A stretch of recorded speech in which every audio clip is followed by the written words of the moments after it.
Yeah. I love my HBCU. And boy, I love it, love it. I love it, love it. I love my HBCU. And man, I hope my team they won one. I hope my team they won one. Yeah, man. I hope my team they won one. I hope my team they won one.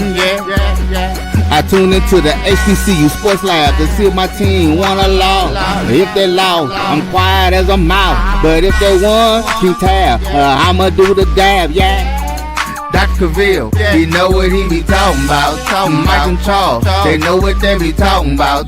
They compress the analytic data with the hip hop. If you know them like I know them, they gon' tell you if your team, if they won or lost, and who the ball. So listen to Professor, yes sir, and pay attention, cause he gon' teach a lesson. This is Dr. Cavil with Inside the HBCU Sports Lab with Mike Washington, Charles Bishop, as well as A.D. Drew for your Sunday edition of episode 704. Welcome to episode 704 Inside the HBCU Sports Lab podcast and the show covering the sporting HBCU for all things HBCU sports for institutions large and small, from the NAIA to the NCAA. We share insights and information on the HBCU sports culture, HBCU athletic aesthetics to facilitate the story of HBCU athletic programs in the business of HBCU sports. I'm your host, Dr. Kenyatta Cavil, along with my co-hosts, Mike Washington, Charles Bishop, and A.D. Drew. We're filming from our home studios as we get you ready for a great show. With that being said, I think we got a little footage for the post-game down there between Jackson State and Southern Miss. Let's go ahead and play that before we bring everybody on stage. And I thought we came out and played pretty good the first half, gave ourselves a chance to win. But hats off to Coach Huff and that football team. They came out in the second half, found a way to separate. Same deal. I got to get this clean up with these penalties. I think we had 12 penalties tonight. Just guys out of character with some of the false starts, a couple offsides that extended drives. So we got to be better there. So we'll get back at it. We got the W.C. Gordon Classic coming up this week. Tuskegee coming in town, so we just got to get back at it and go to work. Questions? Coach Charles Bishop, inside the HBCU Sports Lab. Although a loss, but from a physicality standpoint, did you guys meet the moment? Yeah, like I said, they did. That's the team that we expected to see, in Southern Miss. We knew we had some similar personnel to them. Like I said, this game was all about us again, like last week with the penalties. Extending drives, offense will get something going positive, and we'll have a false start or something going back in the wrong direction. But like I said, I'm pleased with them, but we just got to get that stuff cleaned up with these penalties right now.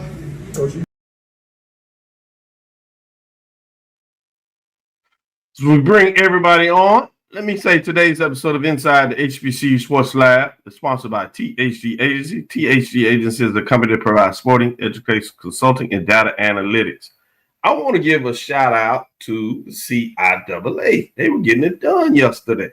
Mm-hmm. They were getting it done, which included the Johnson C. Smith win over Valdosta, top 25 team. A lot of folks had their eyes on that game and wanted to check it out, and it worked out for the Golden Bulls as they got it done in terms of that matchup. So we'll talk more details about the D2, if you would, on Tuesday when we release the poll rankings. But just felt good about that, so I wanted to give the CIAA a note for that 28-16 win. It was very solid, wasn't close at all in terms of that matchup. Also want to give a shout out to the CIAA getting that needed win over the SIEC. Livingston defeated Allen 28-17 in terms of that matchup.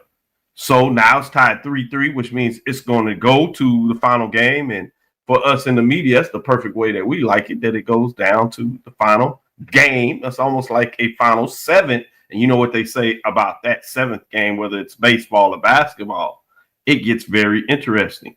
As Elizabeth City State actually had a great performance in terms of that, and they had a lead at halftime that was 20-10. Hampton did fight back credit. They win the game 27-7, so I want to actually give some credit there. I also had Virginia State that had Norfolk State, everything except on a rope. But shout out to Michael Vick. He does get his first win, and it is a rivalry game. It has to happen in overtime where they get a field goal to win 34-31. Virginia State had the game early in the halftime, showing some control, 16-7. They go up actually after that, scoring another touchdown in terms of making it 23-10 at the end of the third. But Norfolk State scores 21 points in the fourth quarter to make it interesting. Virginia State actually scored 8 to take the lead after Norfolk State took the lead. So it goes down 31-24. Norfolk State comes back to score to force it to overtime, getting a touchdown late in the game, 31-31, and then a field goal of 29 yards to win in overtime, 34-31. So a lot of good things from the CIAA. But let's get back to it in terms of the major divisions. What kind of games stood out to you and why? What was interesting? We'll actually break down the top 7 scores officially in segment 2. We'll release our major division poll and get your thoughts on that as well in the third segment. And then we'll look forward and project in terms of some games that you want to watch. But we'll start with you, Charles. What was some big scores for you, whether it's on the win or loss side? You can even go with one or both if you want. Oh, no, I think obviously that Johnson C. Smith win over Valdosta State, that one jumps out for me. Also, Alabama State going on the road, getting it done down there in Baton Rouge. I think that's huge. That's a huge data point. Alabama State absolutely turning heads around the HBCU stratosphere in terms of what they've been able to do the first couple of weeks they've been out there on the field. I agree a lot with you. Let's go to you, Mike. What are your thoughts in terms of the top? What stood out to you in terms of some big scores? Well, I mean, first of all, rental cars, man. I've had bad luck with rental cars 3 times this year.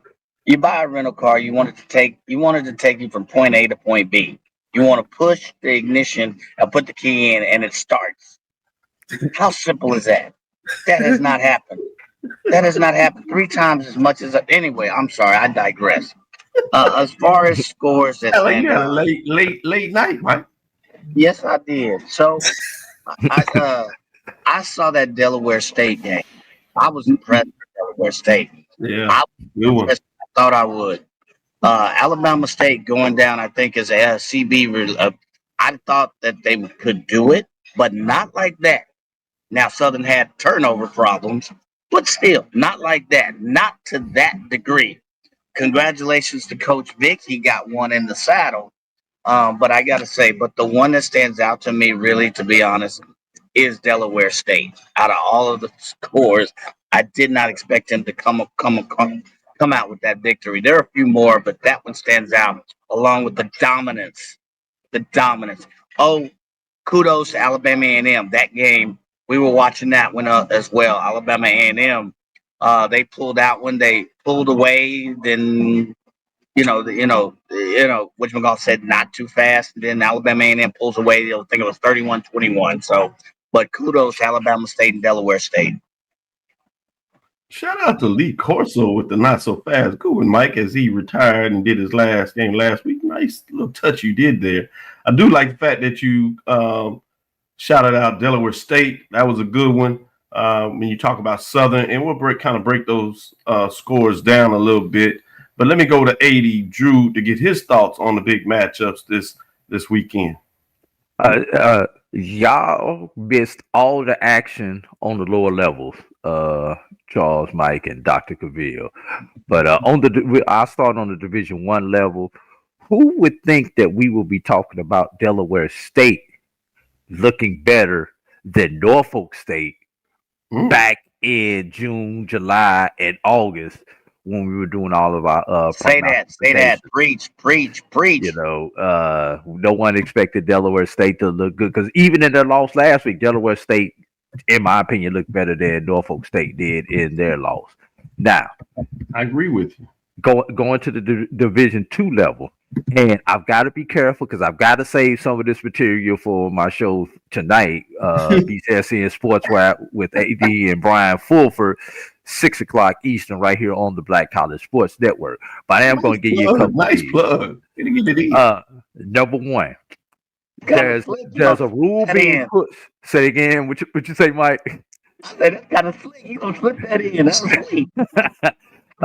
There's a rule being pushed that Clark Atlanta and Florida Memorial can no longer play each other in football unless it's in a dome, because this game was started by hour and 41-minute weather delay. We all know what happened last year where we did not get a victor in the game, and this game was very close to being called where these two teams never took the field on yesterday because Wow. of that delay and because of the hard out Florida Memorial had.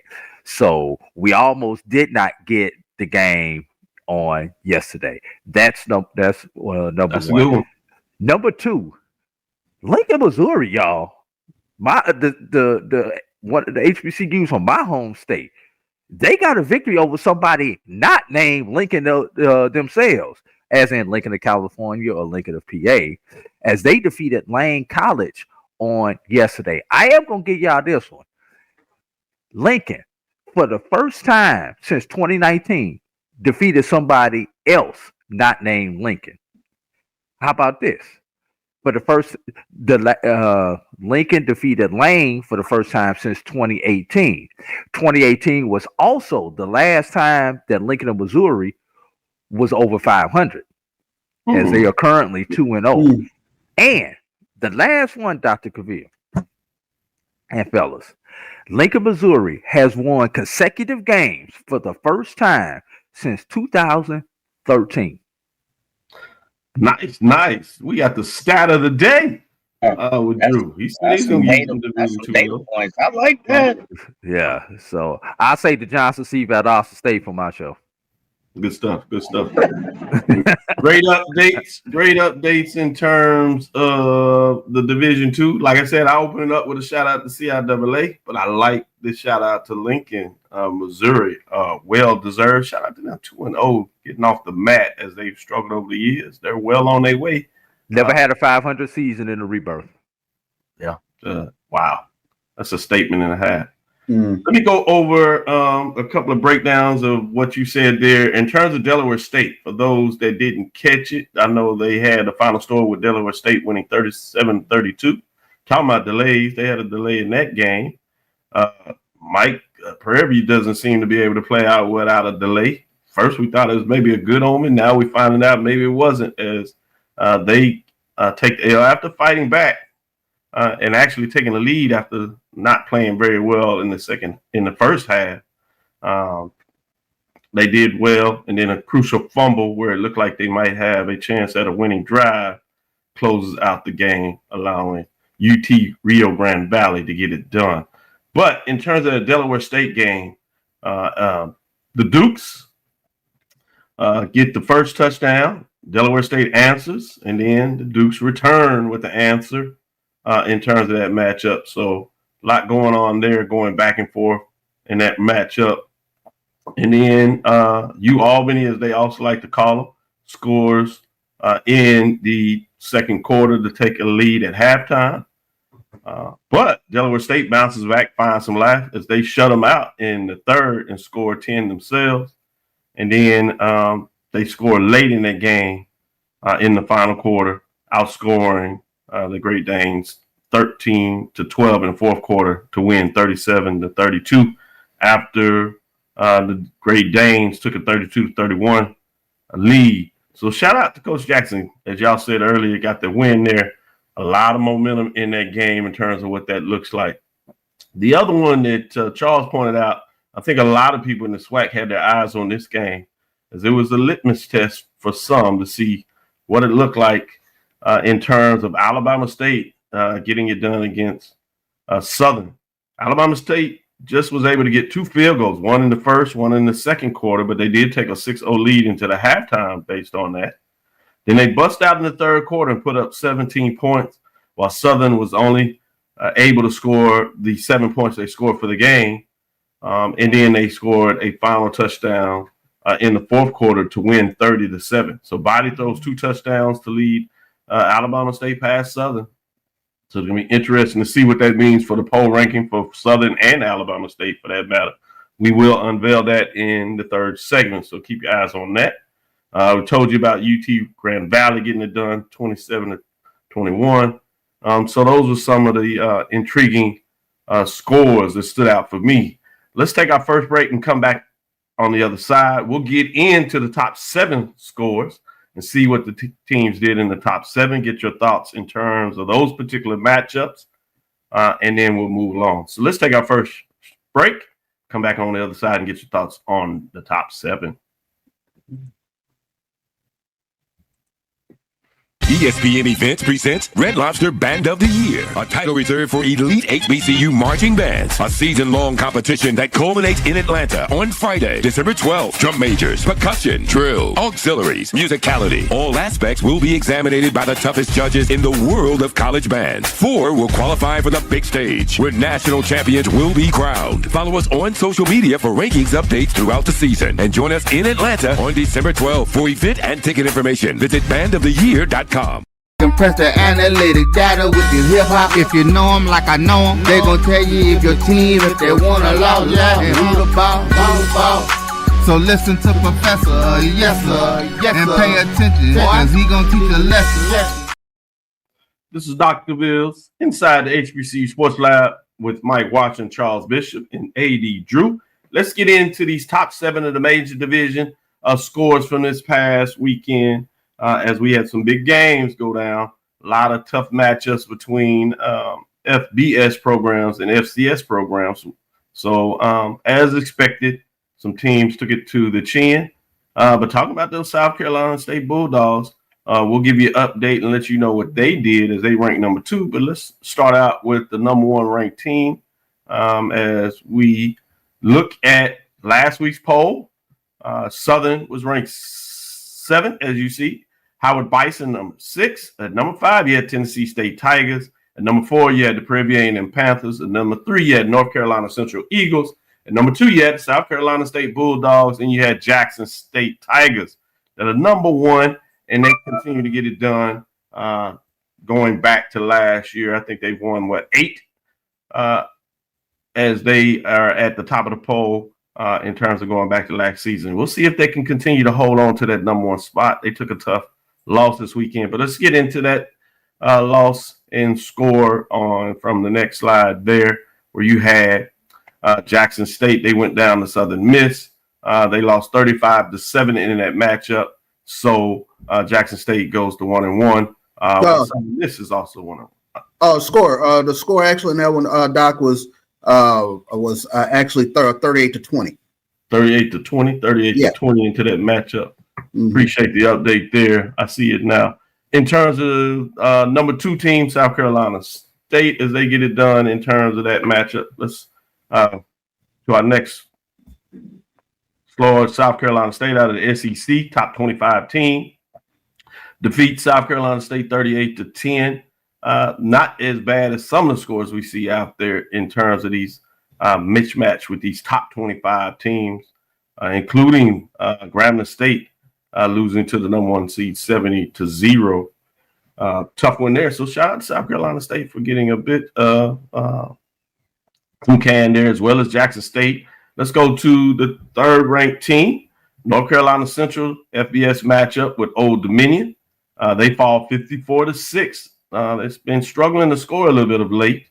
It'll be interesting to see what North Carolina Central does as they come back and play some FCS programs, Division II. We'll see what that does before conference play. But they lose to the Sun Belt, just like Jackson State, in terms of this particular matchup. Number 4 ranked team was Prairie A&M.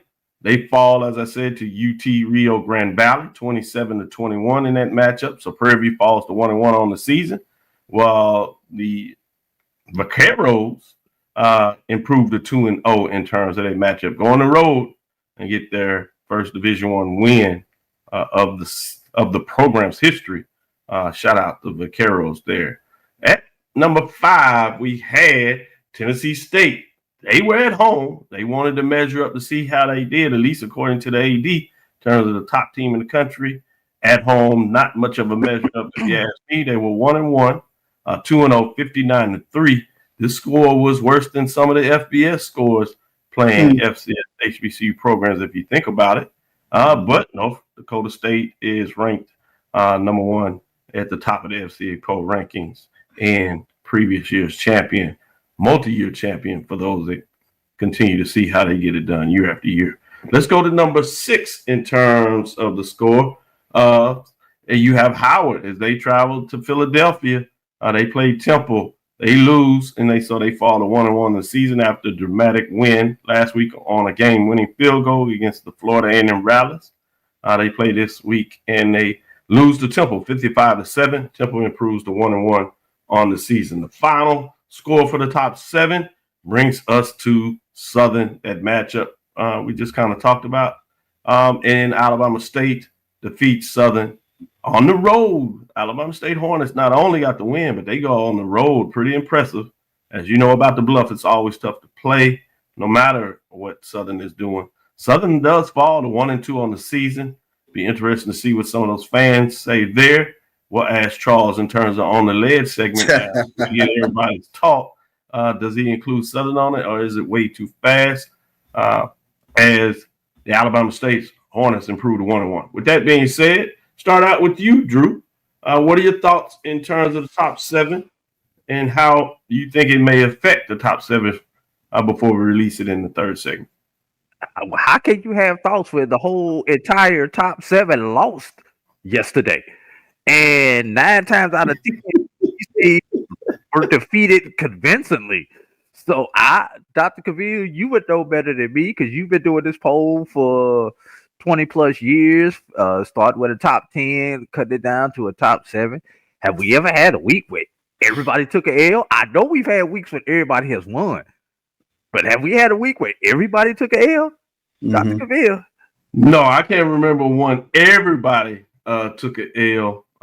We've had a couple of weeks 4 or 5 years ago, and we get more of them when you have so many matchups against FBS and FCS. But you usually have a top 7 that plays a FCS program or Division II program, gets a 1 and kind of jumps out of the box. So this is the first time on record that I can call every team in the top 7 losers. Great point there. Yeah. But so what does that mean? We don't know. Because especially when you consider the level of competition that all these teams played on yesterday, the more we know, the more we don't know. So the thing is, last week, if you just look at these 7 teams, if you were on the ledge last week, you're still on the ledge. If you were confident in your team last week, you still confident because to pull out my inner Mike Washington, there is no quantifiable data point from these games this past Saturday. Good stuff. Let me go to you, Mike, and then I'll save you, Charles, to tie it in a nice bow for us. Mike, what are your thoughts in terms of the top 7 scores? Anything stood out to you? Completely agree. I mean, there's nothing that you could decipher in terms of a discernible data point. All the best that you could do is look at how they played the game and how they lost. South Carolina State, they played competitively. All the other teams, those were big L's with a capital L. So what can you deduce from that? That's the only thing you can take away is how they played the game, how close, how competitive they were, and that even becomes subjective. There's no discernible data point that you really prove them. We all kind of dictated or predicted that they would lose these games, but the thing was, is there any one of these that's a good loss? No, absolutely not. Maybe South Carolina State on a good day, you could say that wasn't as bad as we thought it would be. But other than that, that's about it. Charles, go ahead. Yeah, I think actually you can glean something from the losses in terms of a data point. And I'll go to the Jackson State Southern Miss game. Unless you were there, it would be hard to just not look at the score and say L. But Jackson State rushed for 191 yards in that game. I mean, and they really, and that was the first question I asked TC was, did they meet the mark? Did they meet the moment with regards to the physicality of taking it to an FBS team? And he said, absolutely.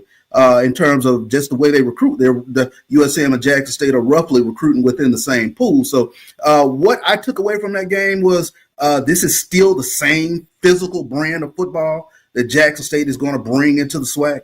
Like I said, that was the thing that really jumped out at me was they didn't get the line of scrimmage didn't get pushed backwards. I think today they're going to sit around and talk about the 12 penalties because that game was really in the balance still within the third quarter. It was 17-10 at halftime, and Jackson State was playing behind the chains for the most part in the third quarter, couldn't get any rhythm going whatsoever. USM was able to put a score up, and that kind of was the determinant in the game. About fourth quarter, defense was gassed. USM gets a couple of touchdowns in the fourth quarter. So the score is not indicative, I think, of how hard I thought Jackson State kind of played in that game. Jackson State gave up a special teams touchdown, scoop and score. That was huge in the game. But, one of the things, just like with UAB and Alabama State, I wanted to see the fight back, and Alabama State showed me a lot of fight back in that first game against UAB. Jackson State kind of did the same thing. They showed some fight, got it to halftime where the game was still in balance, and then things kind of unraveled. They unraveled themselves. I think that's one of the things that I was taking a look at. But from a physicality standpoint, they did not back up whatsoever. And then taking a look at Alabama State, that's a big win. Pete Richardson Classic, Southern home opener. And I know it doesn't count anything in the standings. And I was chastised, Doc. I was chastised hard yesterday about allowing anybody to get on the ledge in September. I mean, I got almost cussed out about that. So I have to keep that in mind because, the point was. So they wanted to put them on the ledge? No, they was like, no, you can't put anybody on the ledge. You can't put anybody on the ledge in September. And this is a coach, halfway cussing me out about that. So I know that don't clap. We talking about the fans. We coach. Of course, the coaches say don't be on the ledge. That's probably absolutely correct. But that's not September. That doesn't sell the show in regards to the ledge. In fact, we're going to go to the ledge segment right now. This with the head coach. A coach, excuse me. They talked about nobody's on the ledge. Charles, I like the fact that you shouted out Jackson State very appropriately because they did put up the most points of any FCS FBS matchups to give you some more framework of what it means in terms of the fight they had in terms of the physicality of the game. They put up 20 points. They were one of the few teams in the FCS that were able to put up multiple touchdowns. Nobody else was able to do that. So to your credit, I like where you made the matchup there. The differential in terms of 18 points in the game, particularly when you talk about some late scores in the fourth quarter, which happens when the team wears down. Another credit goes to California, Texas Southern. While they only put up 3 points, they didn't give up but 35. We talked about South Carolina State out of the SEC, which is obviously always intriguing when you talk about that. And South Carolina State, another top 10. They put up 10 points, scored a touchdown late in that game, but they only held them, only gave up 38 points themselves. So I think you make some valid points when you look at that. But with that being said, are you going to listen to the coach? Are you going to talk to us about who needs to be on the ledge? Or at least tell us who you're hearing. Fans are talking about on the ledge. From a fan standpoint, absolutely. The Southern Jaguar fan base is absolutely fighting to get to the ledge. It has not been a good brand of football over the past few weeks in terms of watching Southern. But the caveat is you still really haven't seen Jalen Woods. Their starter. He got knocked out of the game against Mississippi Valley. But overall, I would say that they have been a surprise with regards to I guess their offensive struggles. I think defensively, they played a much better game, at least in the first half against Alabama State yesterday. But that fan base they're not happy right now whatsoever. Drew, Joshua Sims Sr., is he on the ledge with the Eagles? The way, that win, it looked really good against Southern, may not be looking so good now, and they've only put up 10 points. That was an FCS match against New Hampshire at home. And obviously the FBS matchup, understand that, but they gave up 54 and only scored 6. Are they in the hallway, or are you letting the Eagles get away with it in terms of their fans? Joshua Sims Sr., this is a particular question just for him. Are you serious? You think that a Eagle fan right now is anywhere near the ledge, they not even in the building right now as far as their mentality is, Dr. Cavil. The Eagles, in their mindset, they're gonna be all right. And I tend to agree with them. Now, if you want to stay east, there are a couple of fan bases with the invitation to the ledge party. Those are going to be Norfolk State fans have their invitation in hand. Ooh. Also, how about Hampton fans struggling to get the victory over Elizabeth City? They have an invitation in hand also. And Southern fans, there's a new mandate that Southern fans need to wear steel-toed shoes because they continually shoot themselves in the foot when they're out there on the field. Because if you look at that game yesterday, the blocked field goal was the momentum swing for Alabama State, in addition to the second half turnovers. So if Southern just plays ball, despite the quarterback deficiencies, and not turn the ball over, and you know the rule is every possession should end off of the foot of a kicker. That's either punt, PAT, or kick, punt, field goal, or kickoff. You know, you can't turn the ball over. You can't fumble the ball. You can't throw interceptions. That's what Southern is doing. That's why Southern fans have their invitation in hand also. Do the Rattlers have an invite? I need one more data point. But they have something in hand, though, right? The Rattlers invitation is in the mail. The question is, have I gone to the mailbox to get it? Because the Rattlers invitation is in the mail. Have they picked it up is the question. Because we'll see after next week whether they pick it up or is it junk mail. Ooh. Ooh. Okay. So Mike, no, are you putting family Rattlers on the ledge? Yes, they are in, and if they say they're not, they're in that river in Egypt called denial. No.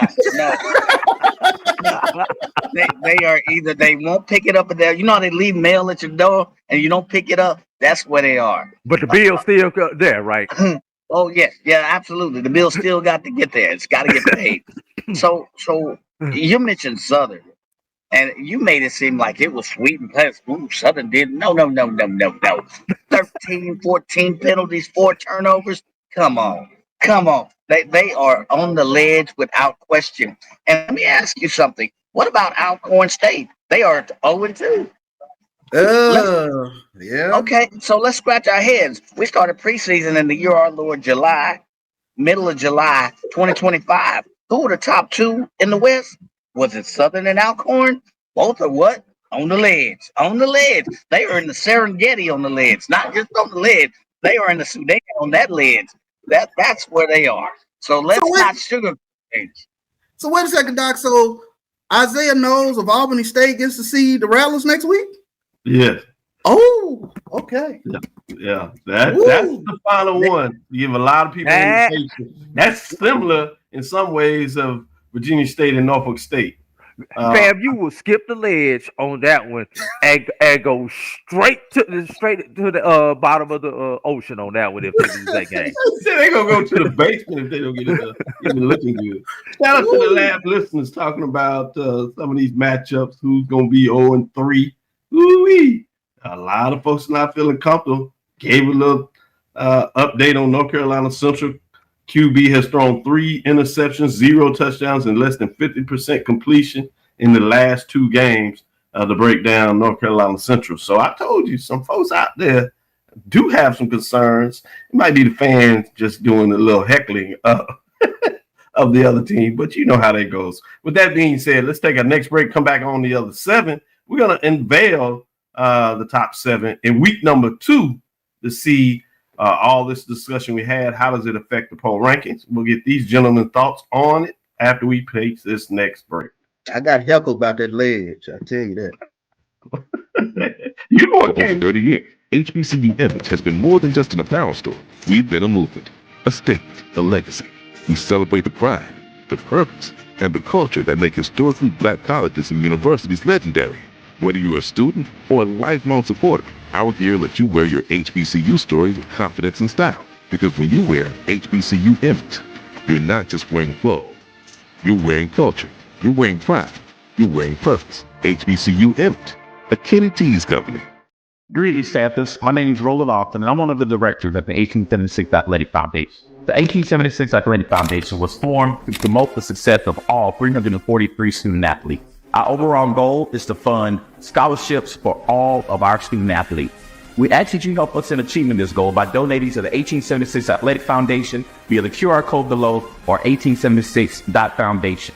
Your generous donation will help us continue to assist the needs of all of our Panther athletes. Thanks, and go Panthers. Compress the analytic data with your hip hop. If you know them like I know them, they gon' tell you if your team, if they wanna lose, and who the ball. So listen to Professor, yes sir, and pay attention, cause he gon' teach a lesson. This is Dr. Cavil's Inside the HBCU Sports Lab. I'm gonna break this down. Mike might have to get out of here as he's in Atlanta in the airport and has to catch his connection to get back in the air. We have you safe travel, so whenever you need to log out, we certainly understand. Let's get into this top 7 in terms of what that looks like now as we unveil it in week number 2 to see what the programs are doing. Who's in the top 7? Did anybody drop out this week? Let's see what that looks like now. This is last week's final top 7, so we'll see what changes here. We had 3 changeovers last week, and we'll see what that looks like now. Let's look at the teams dropping out. Southern Jaguars drop out, 1-1 on the season. Tennessee State Tigers are also 1-1. And remember, this is just a data point. It's week to week. This is not an aspirational poll that looks at where you pick teams and where they may have slotted. This is just week to week and how a team performs week over week. And Southern Jaguars should actually be 1-2. With that, Tennessee State drops out also. Receiving votes, though. Let's get into these top 3 that's receiving votes. Delaware State has snuck up into the receiving votes, 1-1 after a big victory yesterday, 135 points. Morgan State, that is 0-2, is in the mix. They still are in that receiving votes and in the 100 after they still can't get it done against Townsend. Close game, back and forth in some ways, but could not find a way to get it done. 129 points. Then we have Norfolk State Spartans with their win. They sneak up into what essentially would be the top 10 spot as they receive votes at 1-1, 121 points. As I remind you, as we get into the top 7, starting with number 7, this is a week-to-week ranking that you see. It looks like not aspirational. Where we think teams are going. At number 7. How many times you gonna throw that little disclaimer out there? I might do it after every. Cause folks will invite you to that tailgate, wine and dine you, then pull you aside about being on the edge and where they rank it. Hey, even worse, Charles, when you get phone calls from coaches that say y'all disrespected us with the poll, how you go get that team? They played the garbage team, and we did this, and I got coaches calling me politicking for votes, man. I tell you what's now, the fans are worse. They invite you to their tent, give you a piece of chicken, give you a little beverage to drink, get you all comfortable. Then they say, why you have us here? And then they want to ask why. And then they give you justifications as for why they should have. You fooling chicken. You don't feel like talking about that at that moment. I'm on some Popeye's chicken. I don't want to talk about that. Hey, Red Cup was so welcoming until. Hey, these be your own fans. These be your own fans. The people that say they love you. Let's get into number 7. Great stuff. Great stuff. We love it. That's why we bring it to you every week. Keep the dialogue going to see where your thoughts on the top 7. Let's go to number 7. Number 7 is the Howard Bison. As they stay in the poll, they're 1-1. They do fall a spot from 6 last weekend, but they stay in the top 7. Let's go to number 6. That's Howard Bison out of the MEAC. At number 6, we have none other than the Prairie View and Panthers. They fall 2 spots after jumping all the way up to 4. Some people said not so fast. Well, they fall right back down to number 6 as they are 1-1 on the season, 159 points. Let's go to number 5. This will be a new entrance in terms of the top 7 this week. Alabama A&M Bulldogs improved to 1-1. They have 181 points. They were not ranked as they jump into the mix. Let's go to number 4 on the ranking this week. North Carolina Central Eagles, they fall a spot. They are 1-2. They still receive one first place vote. They did lose one, but they're in the mix. They are 190 points. At number 3, they were number 3 last week. At Alabama State Hornets, 1-1. 2 first place votes, 194 points. They were not ranked last week, but they jumped into the top 7 all the way up to number 3. They had a bigger climb coming out of the poll than Prairie View did last week, based on what they've done over the last couple of weeks. We'll see what this means. At number 2, you have none other than South Carolina State Bulldogs. They remain at number 2 spot, 1-1. They do grab a first place vote to tighten things up in terms of the number 1 spot, which you obviously know is Jackson State. But South Carolina State, 217 points. As I said, number 1 is the remaining champion in terms of Jackson State Tigers at 1-1. 5 first place votes. As I said, they did lose one, 219 points, but Jackson State remains number 1. After week number 2, they go back to last season. That's 8 straight sitting at the top of the poll rankings. It'll be interesting as they continue to move. With that being said, Mike had to jump off, so I'm going to go ahead and go with you, Charles, in terms of the top 7. What are your thoughts there? Alabama A&M, that was pretty impressive yesterday. Cornelius Brown, 260 in the air, another 70 yards on the ground. So that Magic City Classic is kind of shaping up because Andrew Body, I think he's gone out and for a couple of weeks now. Southern did a good job, I think, of corralling him a little bit from a running perspective yesterday, but he got it done with his arm. So shout out to Alabama State and Alabama A&M. Alabama stand up. So I think those are a couple of teams that are going to have to keep your eye on going forward. Jackson State, with regards to their passing offense, they need to get things on track a little bit. And as you heard TC say in the opening there, penalties have been a bugaboo for the Jackson State Tigers over the past couple of weeks. We'll see over the next few weeks if that team starts to dial that back in, because that was something that really hampered them yesterday against USC. Good stuff, good stuff. Drew, what are your thoughts in terms of the top 7 in the major division for week number 2? I mean, it's kind of hard to argue with this, especially when you consider the futility that the teams who were previously in the top 7 had this week. But I will say this. If Alabama State would have been in the poll, like I said they should have been in the poll last week, your top 7 wouldn't have went 0-4 Dr. Cavil last week. Alabama State should have already been there. That's number 1. And then number 2, how in the hell is Norfolk State receiving votes, Dr. Cavil? Did whoever got them down there, did they actually understand what happened overtime against the D2? And you receiving votes? I mean, the but damn. Yeah.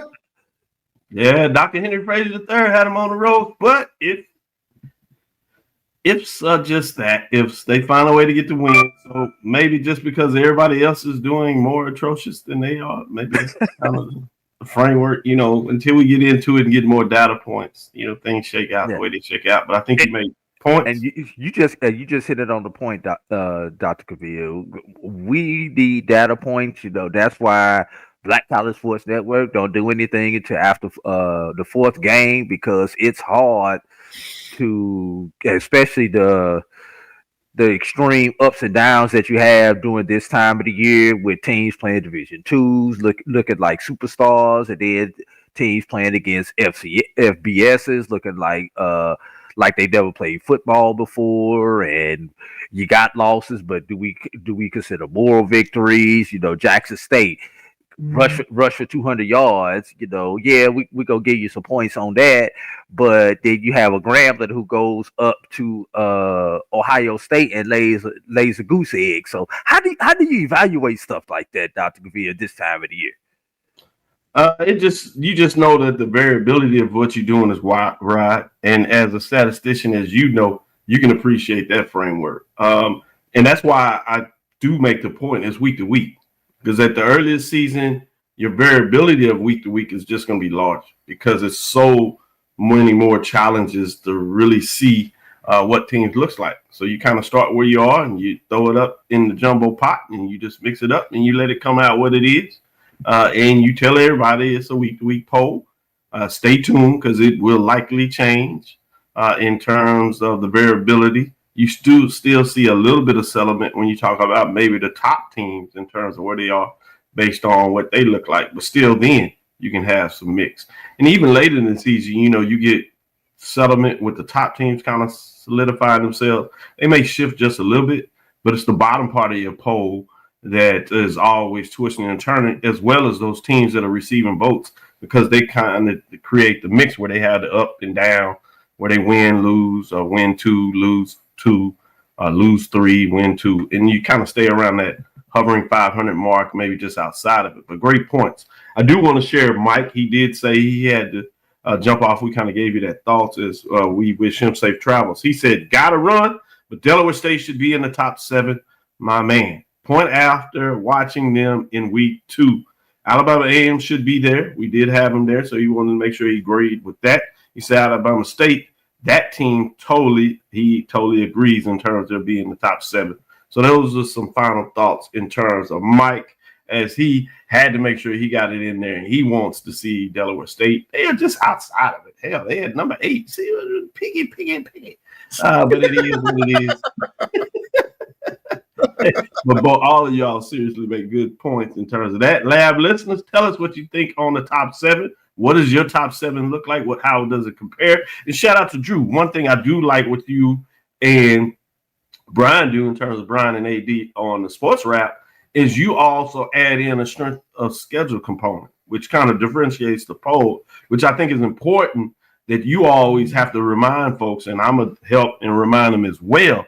When you all look at your poll, it's about strength and how you take data points, particularly from previous seasons, but more importantly, after 4 weeks of play, and using other folks' ranking metrics as it goes into a computer algorithm that spits out strength of schedules, which gives you probably a little help for those that want to look at games and select framework. Is probably a little more in terms of what that looks like versus the human, which creates a excitement just in terms of those people voting, watching games and what they see with their eyesight. And they have probably some bias based on region, based on conference affiliation, maybe believing one conference is stronger than the other. So those are some things that you all necessarily don't have when you have a strength calculation. And as Brian would say, it would be remiss if we don't talk about that, because it's becoming more popular in terms of betting. ESPN bets and other betting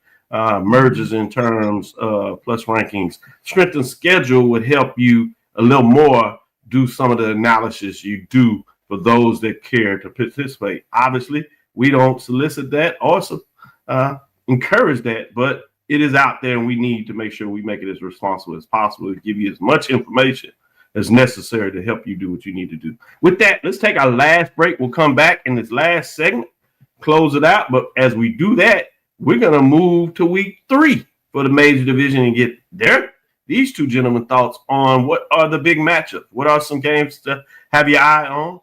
Where are you in terms of the landscape as we move forward? I have a couple in mind. I want to see where these gentlemen go, and then I'll share mine. With that, let's take our last break, come back on the other side, and do just that. At AutoMasters LLC, our mission is to serve our community by providing quality automobiles at affordable prices. All of our vehicles are inspected and certified to offer you the confidence in knowing you have a quality vehicle. Our goal is to provide you with a seamless process and positive experience for your automobile purchase. Financing recommendations and specific vehicle inquiries are available at your request. You can find us at www.automasters06.com and follow us on Facebook and Instagram. Also, please feel free to contact Terrence Miles at 601-927-7794. And oh yeah, tell him Sonia sent you. ESPN Events presents Red Lobster Band of the Year, a title reserved for elite HBCU marching bands. A season-long competition that culminates in Atlanta on Friday, December 12th. Drum majors, percussion, drill, auxiliaries, musicality. All aspects will be examined by the toughest judges in the world of college bands. 4 will qualify for the big stage, where national champions will be crowned. Follow us on social media for rankings updates throughout the season. And join us in Atlanta on December 12th. For event and ticket information, visit bandoftheyear.com. Compress the analytic data with your hip hop. If you know them like I know them, they gon' tell you if your team, if they wanna lose, and who the ball.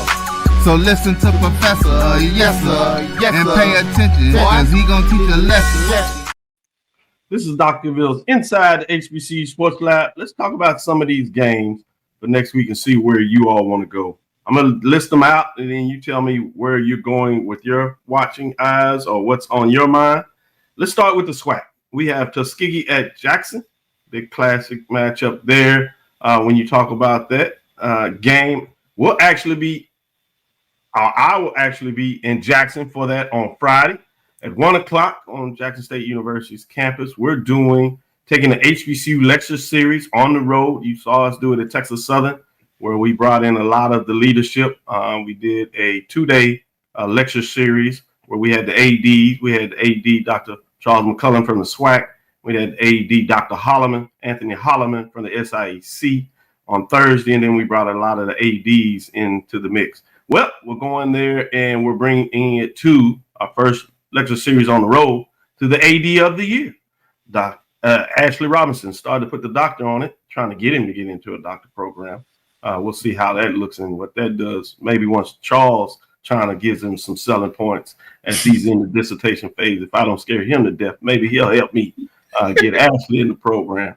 But we'll talk a little bit about that later as Charles continues to do the work. But I will be in Jackson. So me and Johnny T's on first name basis. So you know where I'll be after I put in the work and before I get to see the game on Saturday. Something tells me I might visit Johnny's. As I said, we're on first name basis. Might find a way to get there twice as nice as we'll find a way to do it maybe Friday and Saturday if Charles is so nice to me and help me in terms of my arrangements to make that happen. And the other great folks in Jackson, Mississippi. With that being said, Alabama A&M, Tennessee State, I-65 series, if you would. This will be fascinating in terms of how Alabama A&M is playing. Tennessee State, they did play the national champs. A lot of people want some credit for that, but I just put out the score. It wasn't pretty, but they'll get a chance to redeem themselves. They got the win over North Carolina A&T that first weekend based on the block. So it'll be interesting to see what this looks like. This is the 4-year series, so this is the first one. It is in Nashville as it goes to Huntsville next year. So the Bulldogs go on the road to Nashville along with the fans. It'll be interesting as they just travel up the interstate. Great matchup. Intriguing to see what that looks like. Alcorn State, it'll be a challenge to see them get right in this week, but they could play better. We'll see what that looks like as they face Mississippi State. They got a big win at home in terms of their matchup. So over a top 25 team in terms of Arizona State. Then you have Miles and Alabama State. Can Alabama State not look past Miles in terms of that matchup? Miles is struggling. Drew said they would, so I don't think it'll be a problem there. One of the things we'll just want to see how big of that matchup is. Then we have a MEAC Challenge continuation game. The is on the road at South Carolina State in terms of Orangeburg, and we see how the Bulldogs are playing. Can Wildcats find a way to get a win for the SWAC? It hasn't been done thus far. We'll see what that looks like. Prairie View tries to bounce back, but they got to step up to do it against FBS programs, so that's always a chance. Tough chance, but they're back in Houston this time against the Rice Isles. Then you have Lincoln, California, as they start their HBCU series. They started off in Arkansas Pine Bluff. Kentucky State travels to Grambling as they come off a loss. They're 1-1 on the season. Grambling 1-1 as well. Be interesting to see, can Grambling continue to do what they did like they started off the season against Langston? Or will Kentucky State have that big surprise that they did a couple of years ago? I won't say the name because that program has totally changed in terms of what it looks like there. But Charles knows who I'm talking about. Mississippi Valley State, Southeastern Louisiana. another Southland matchup. Can Mississippi Valley continue to push it forward and show that they're taking the next step? This one is interesting to me. Lamar at Texas Southern, Albany State at FAMU, and Southern at Fresno. Close things out. Don't want to slide by it as Albany. Goes to FAMU. Charles kind of asked a little bit there before the show. So we'll start with the SWAC. Charles, what are your thoughts on their matchup? Which one or two stands out to you? One or two that stands out to me, I think that you mentioned the I-65 series, Alabama A&M at Tennessee State. That one is very intriguing in terms of seeing what can Cornelius Brown do on back-to-back weekends against an out-of-conference foe. The other one, I alluded to it earlier, Isaiah Knowles taking on FAMU. When you take a look at what he did this past week, 6 touchdowns and an interception. Is he this year's version of what David Wright was at Clark last year in terms of what he's able to get done? So it'll be very interesting to see Albany State versus FAMU. And then the other one, this little bit of a surprise that kind of intrigues me, but I want to see who Bethune-Cookman is going to South Carolina State. I think that's a very intriguing matchup. We talk about the strength of the SWAC East. Bethune-Cookman has a huge opportunity to kind of make a statement in that game against SC. Good point. Good point. I like the way you think. You did bury the lead and not talking about Quinn Gray coming home. You're right. That Quinn Gray is coming home. That's a very I like that you stuck with the college athletes. That's important. That's what we're out here sharing off. But something about that Quinn Gray as the head coach of Albany State Golden Rams going home to where he had some great plays and actions in terms of his career as a Rattler. With that being said, let's go to a Rattler himself as well as a Golden Tiger. Drew, what are your thoughts in terms of some of these SWAC matchups? What's on your mind? Are we saying SWAC or are we going over? Yeah, we're going SWAC, and then I'm going to break down the MEAC and tie in the CIAA. It's an interesting conference matchup. We'll talk about that one as well. Well, staying SWAC only, Dr. Cavil, there are 5 what I call get off the mat games, get right games, as you have 5 SWAC opponents playing Division II opponents on Saturday. So this is an opportunity for some of those. We have coined the phrase. We need to trademark it for the ledge. But there are 5 fan bases who can postpone their trip to the ledge for with these get off the mat games, as I like to call them. But outside of those games, Dr. Cavil, the one that really intrigues me, level on level, is going to be Alcorn State and Mississippi Valley State. It was the Mississippi Valley State team that we saw against Southern, a Mississippi Valley State that's going to get over the hump, and the team that we need to fear in the SWAC. And on the flip side, is Alcorn State going to get it right in this battle of the state of Mississippi, or is Alcorn loses to Mississippi Valley? Alcorn is officially off the ledge and in the pool, in the water. I agree with you. They all. I think you got Mississippi. Alcorn taking on Mississippi State. Oh, yeah, but they taking Valley later. Oh, well, then cancel that. Cancel all that. Cancel everything I just said about that game. Then cancel that whole. Yeah, because Valley plays Southeast Louisiana. So we're going to save that one for right now. So I'm just going to focus on those 5 get off the mat games, Dr. Cavil, and let's see if they come in. And one other thing, Jackson State, Tuskegee. Charles. Yo. Who would have thunk it that after 2 weeks of football, Tuskegee would be leading Alabama State when it comes to attendance? Wow. That's impressive. Tuskegee in their 2 games, obviously one a neutral site, one is at home, but they've drawn over 15K for both of their games. Well, they need to bring that 15K to Jackson this weekend. That was a little disappointing. You might get 8 to 10 of them, seriously. Yeah. You might get 8 to 10 of those who get on the road and head to Mississippi. Yeah, WC Gordon Classic this upcoming weekend in Jackson and the Tuskegee has a tremendous traveling fan base, so it'll be very interesting to see kind of what that attendance would be this upcoming weekend. And they are very passionate about Tuskegee, so I'm looking forward to that game. Well, y'all showed me that Tuskegee boost based on that game 1 against Hampton. Point taken. Good stuff. Let's go to the MEAC and talk about some of these get right games. We'll start off with them. We have Morehouse at Howard. That's a neutral site game. It is MetLife Stadium, big time game in terms of the atmosphere in East Rutherford, New Jersey. So Drew will be catching a charter flight, I believe, in terms of trying to take care of business there. Actually gave up my flight on the charter to fly commercial. Oh, good for you. Good for you. Oh my goodness. Yeah, we had some to get love to other folks so they can make sure they have. We had to get some students on, so I gave up my seat and I flew and I'm flying commercial. One of a couple people are flying commercial up there. Good stuff. The next one to get right is the Bowie State against Delaware State. Does Delaware State continue to roll? Get some energy and thought there, and then the North Carolina Central. We talked about them. This is certainly, you think, a good right game as Fayetteville State goes to North Carolina Central. In-state foes getting down for that matchup. We have the Norfolk State at Rutgers, a tough one you would imagine in terms of the Spartans going on the road in the Big Ten country. You have Morgan State, Toledo, a team, Morgan State, scoring-wise, look good, pretty solid defensively, but haven't been able to crack it in terms of getting a win column. So, be interesting to see what they do against the Rockets of Toledo. We already broke down that Bethune-Cookman South Carolina State matchup from the MEAC side, from the SWAC side, looking at MEAC. So we don't have to do that, but I want to put it back out there. That's one to be interesting. Starting with you, Drew, where are you going in terms of this matchup? These matchups in the MEAC.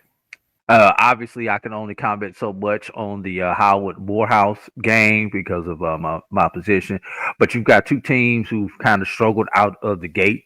So it's going to be interesting to see what happens in that game and which team is going to come out ahead. I mean, obviously, I'm not stupid. We know Howard is favored in that game. So question is, can Morehouse do what they need to do to remain competitive in that game? Delaware State, Bowie State coming off two impressive victories by both schools. So this one is going to be interesting. Obviously, Delaware State should win this game by multiple scores, but can Bowie stay in, and will Bowie become a player in the CIAA again and be able to compete with those Virginia schools that have dominated the last couple of years? And great point. You know, Toledo, Morgan State, can we get over the hump? And for Morgan State, I need you to watch out for 57. That's my nephew, by the way, who plays for Toledo. So I just want to make sure I throw that in. Good job.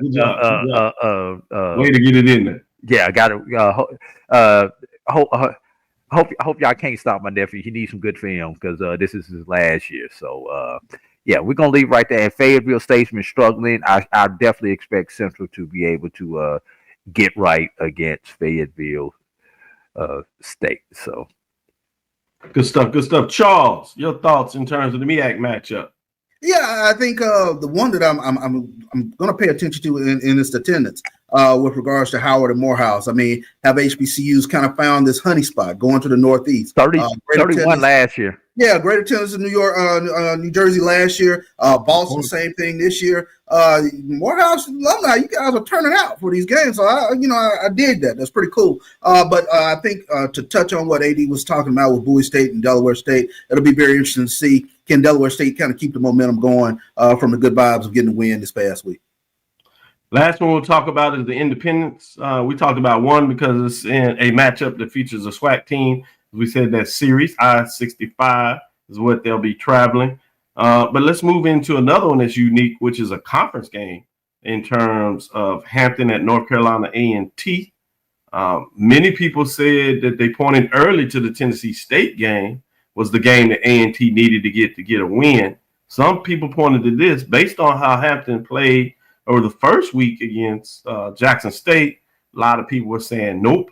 But then we just saw Hampton against Elizabeth City State. So I think there's maybe a little more question in terms of that matchup. So there becomes a bit of intrigue. The game being in Greensboro certainly makes things interesting, maybe to you all. But I believe in a lot of ways, this probably is the game that Aggies want to get in terms of sure they can get a win on the season. It gets a little more difficult after that. And it's a chance to get a conference win, which they haven't done since they joined the CAA, the Colonial Athletics Association, now known as the Coastal Athletic Association. Charles? Yeah, that's very intriguing. I think you hit the nail on the head in terms of getting a conference win, getting a win at home. That will be huge for North Carolina A&T. I have to be honest, that Elizabeth City State Hampton score, it turned my head. I'm going to have to dig into it a little bit more today to kind of see what happened within that game. But it brings up not just North Carolina A&T, but just an intriguing matchup now that I look at Johnson C. Smith going to Elizabeth City State this upcoming weekend. So I know we'll get to that, but it just triggered all of that when I kind of look back at that Hampton score. So huge opportunity for the Aggies this weekend. I'm glad you're doing a little sharing and pubbing for the Tuesday show as we give all the love to the mid-majors. We certainly will have that as a feature game of the week. Be interesting to see what that looks like as we talk about that. Tease it out a little bit Tuesday, but certainly go into it Thursday when we really get into our matchups for week number 3 for the major division and week number 2 for the mid-major division. Different worlds in terms of scheduling.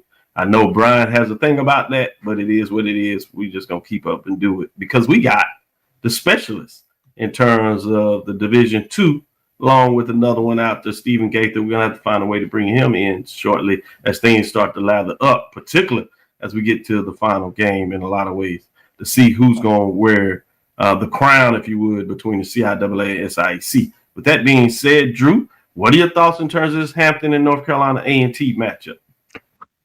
This is what I don't want to happen with this matchup, Dr. Cavil.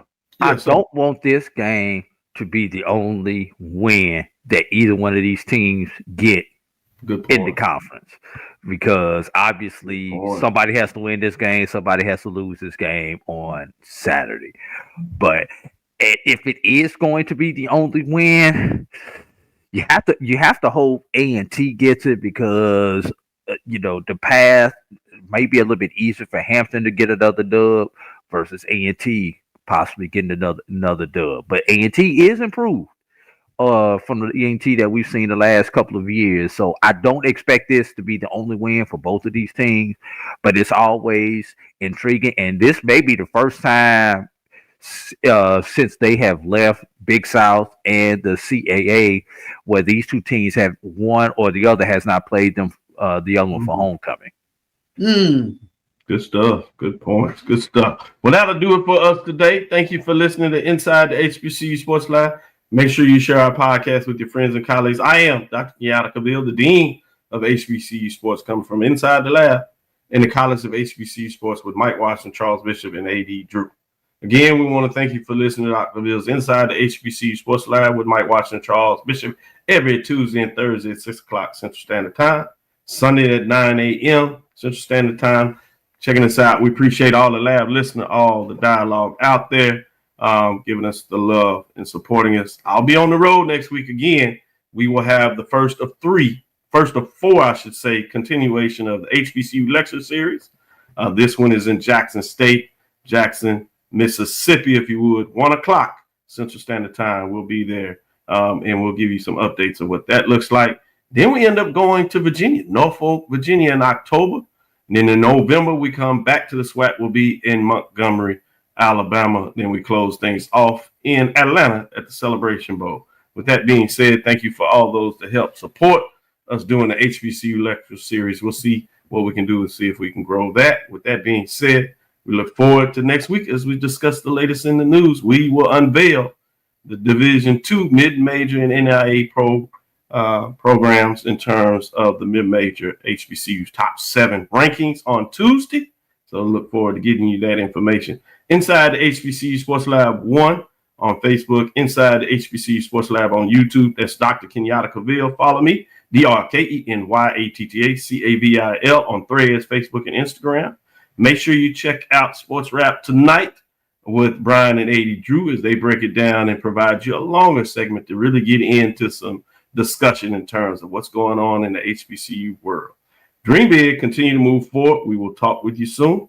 Charles? Of course. Drew? Lecture. You just called it HBCU Sports Pedagogy. Dismissed. Travel light.